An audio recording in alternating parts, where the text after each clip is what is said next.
আপনারা দেখছেন বিএনই লাইভ। সত্যের জয় হোক। দুর্ঘটনার কবলে পড়লেন বারাসাতের তিনবারের জয়ী সাংসদ তথা 2024 লোকসভা নির্বাচনে বারাসাতের তৃণমূল কংগ্রেস প্রার্থী ডাক্তার কাকুলি ঘোষ দস্তিদার।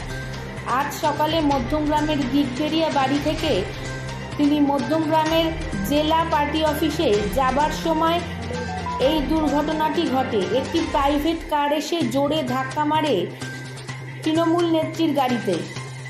এই আঘাতের পেছনে ষড়যন্ত্রের আশঙ্কা উড়িয়ে দেননি স্বয়ং ডাক্তার কাকুলি ঘোষ দস্তিদার। এরপর চিকিৎসার জন্য বারাসাত লোকসভা কেন্দ্রের তৃণমূল কংগ্রেস প্রার্থী ডাক্তার কাকুলি ঘোষ দস্তিদারকে আনা হয় বারাসাত গভর্নমেন্ট মেডিকেল কলেজে। সিটি স্ক্যান করা হয়। মাথায় চোট পেয়েছেন বারাসাতের বিদায়ী সাংসদ তথা বারাসাত লোকসভা কেন্দ্রের তৃণমূল কংগ্রেস প্রার্থী ডাক্তার কাকুলি ঘোষ দস্তিদার। বর্তমানে তার অবস্থা স্থিতিশীল। চিকিৎসকেরা তাকে বিশ্রাম নেওয়ার জন্য উপদেশ দিয়েছেন। আসুন চোখ রাখি গোটা বিষয়টির দিকে। আজকে কর্মসূচি রয়েছে।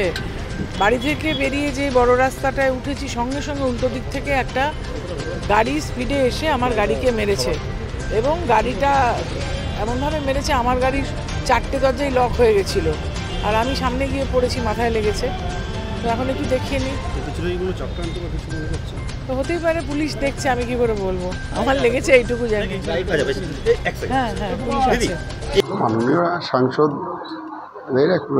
আমাদের একটা অ্যাক্সিডেন্ট, রোড ট্রাফিক অ্যাক্সিডেন্ট হয়েছিল কিছুক্ষণ আগে। এসছেন উনি অসুস্থ অবস্থায়, কিছু পরীক্ষা নিরীক্ষা হয়েছে, এখন পর্যবেক্ষণে কিছুক্ষণ রাখা আছে। আপাতত স্থিতিশীল আছে। আঘাত কি গুরুতর? আপাতত স্থিতিশীল আছে, আমরা দেখছি কিছুক্ষণ অবজারভেশন। হ্যাঁ, স্ক্যান করা হয়েছে, দেখা হয়েছে, মোটামুটি এই মুহূর্তে স্টেবল আছে। এক্ষুনি সেরকম সেরকম বড় কিছু হয়নি, তবে কিছু শারীরিক অসুস্থতা বোধ করছেন, আমরা কিছুক্ষণ অবজারভেশনে রেখেছি।